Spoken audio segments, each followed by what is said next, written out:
दोस्तों सब्सक्राइब करें हमारे चैनल को और बेल आइकन को दबाएं ताकि आप देख सकें हमारी वीडियो सबसे पहले। दोस्तों अगर आप पाकिस्तानी हो तो पाकिस्तान जिंदाबाद, भारतीय हो तो जय हिंद नीचे कमेंट कर दें। न्यूज वीडियो को लाइक शेयर जरूर करें और चैनल सब्सक्राइब कर लें। दोस्तों इस दुआ के साथ कि अल्लाह ताला पाकिस्तान को हर मैदान पर फतह से हमकनार करे, हम लाए हैं आपके लिए एक और वीडियो। टेस्ट सीरीज में 3-0 की खफ्त का सामना करने वाली सरफराज 11 जब जनूबी अफ्रीका से मुकाबले के लिए उतरी तो उस टीवी पर एक तजिए के दौरान साबिक जनूबी अफ्रीकी ओपनर गैरिस क्रिस्टन का कहना था कि वो पाकिस्तान को इस मैच में फेवरेट समझते हैं और उन्हें उम्मीद है कि पाकिस्तान जीतेगा। गोया टेस्ट की बदतरीन कारकर्दगी के बावजूद पाकिस्तानी शाहीन वनडे की एक बेहतरीन टीम का दर्जा रखती है। टॉस जीतकर जनूबी अफ्रीका ने पहले बैटिंग का फैसला किया तो पाकिस्तान को जीत के लिए 267 रन का हदफ दिया। पहले वनडे मैच में पाकिस्तानी बॉलर जनूबी अफ्रीका की विकेटें उड़ाने में नाकाम हुए और सिर्फ 2 खिलाड़ियों को पवेलियन की राह दिखा सके। हाशिम आमला और हेनरिक्स ओपनिंग के लिए आए और पाकिस्तानी बॉलर्स को ग्राउंड के चारों तरफ बेहतरीन स्ट्रोक्स लगाए। हेनरिक्स 45 रन बनाकर शादाब खान की गेंद पर हसन अली के हाथों कैच आउट हुए, जिसके बाद डेब्यू करने वाले दुसीन ग्रीज पर आए। उन्होंने 93 रन बनाए और हसन अली की गेंद पर शुएब मलिक के हाथों कैच आउट हुए।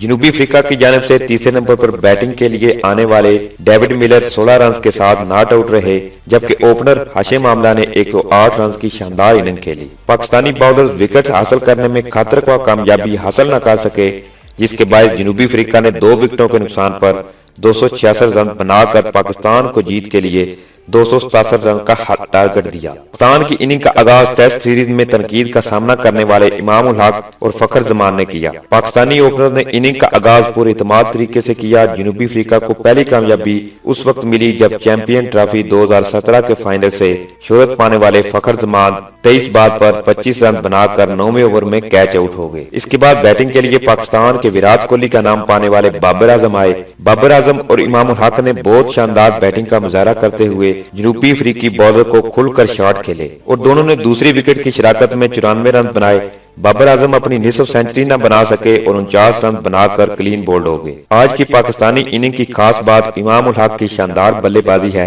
जिसने न सिर्फ पाकिस्तानी ड्रेसिंग रूम से तालियों की शक्ल में दाद वसूल की, बल्कि ग्राउंड में मौजूद अफ्रीकी शायकीन क्रिकेट भी इमाम उल हक को तालियां बजाकर दाद देते रहे। ढोक की ताप पर रक्स करते मर्दोजान को झूमता देखकर शायद कुछ देर के लिए इमाम उल हक भी देखते रह गए होंगे। कमेंटेटर्स और जनूबी अफ्रीका के खिलाड़ियों ने भी इमाम उल हक को दाद दी। इमाम उल हक ने जनूबी अफ्रीका को इस एतमाद के साथ खेला कि मारीने क्रिकेट भी इस पाकिस्तानी शहीन की ताबनाक मुस्तकबल की पेश गोइयां करने लगे हैं, जैसा कि साबिक पाकिस्तानी बल्लेबाज आमर सोहेल ने भी इमाम उल हक को मुस्तकबिल का एक बड़ा बल्लेबाज करार दे दिया है। लेकिन साथ ही साबिक कप्तान बल्लेबाज ने इमाम उल हक को अपनी तकनीक मजीद बेहतर बनाने का मशवरा दिया।